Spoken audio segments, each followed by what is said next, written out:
ఓం శ్రీమాత్రే నమః. ఇంటి నిర్మాణం చేసేటువంటి క్రమంలో ఈ విధంగా 3 స్లాపులు వేయొచ్చా లేదా? Ground, first floor, second floor. నిర్మాణం చేసినప్పుడు గ్రౌండ్‌కి ఒక స్లాపు, ఫస్ట్ ఫ్లోర్‌లో ఒక స్లాపు, సెకండ్ ఫ్లోర్‌లో ఒక స్లాపు. ఇవి 1, 2, 3 స్లాపులయినాయి. ఇలా 3 స్లాపులుండేలాగా ఇంటి నిర్మాణం చేయడం సబబేనా? మనం ఎప్పుడు గాని గ్రౌండ్‌లో ఒక నిర్మాణం చేశామనుకోండి. ఆ గ్రౌండ్‌లో బెడ్‌రూమ్ ఎక్కడుండాలి? కిచెన్ ఎక్కడుండాలి? ఎన్ని డోర్‌లు పెట్టుకోవాలి? ఎన్ని కిటికీలు పెట్టుకోవాలి? ఏ విధంగా ఇంటి నిర్మాణం చేయాలి అనేది గ్రౌండ్‌కి జూసుకుంటాం. ఫస్ట్ ఫ్లోర్‌కెళ్ళిన తర్వాత ఫస్ట్ ఫ్లోర్ లెక్క ఫస్ట్ ఫ్లోర్‌లోనే జూసుకుంటాం.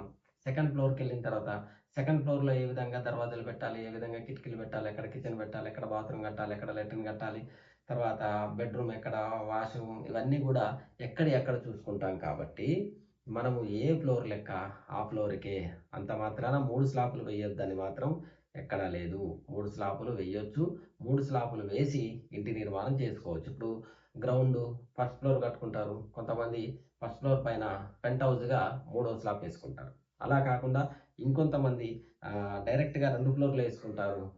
Ground, first, second. ఈ విధంగా కూడా 3 స్లాబ్‌లతో ఇంటి నిర్మాణం చేసుకుంటారు కాబట్టి 3 స్లాబ్‌లతో ఇంటి నిర్మాణం చేయొద్దు అని ఎక్కడ గూడా ఏ శాస్త్రంలో గూడా మనకు చెప్పి లేదు. కావున అందరూ గూడా 3 స్లాబ్‌లతో ఇంటి నిర్మాణం చేసుకోవచ్చు. ఎన్ని స్లాబులేసుకున్నా, ఎన్ని ఫ్లోర్‌లేసుకున్నా ఆ ఫ్లోర్‌లో అది వాస్తుపరంగా ఇంటి నిర్మాణం చేసుకోవడమే ఉత్తమం.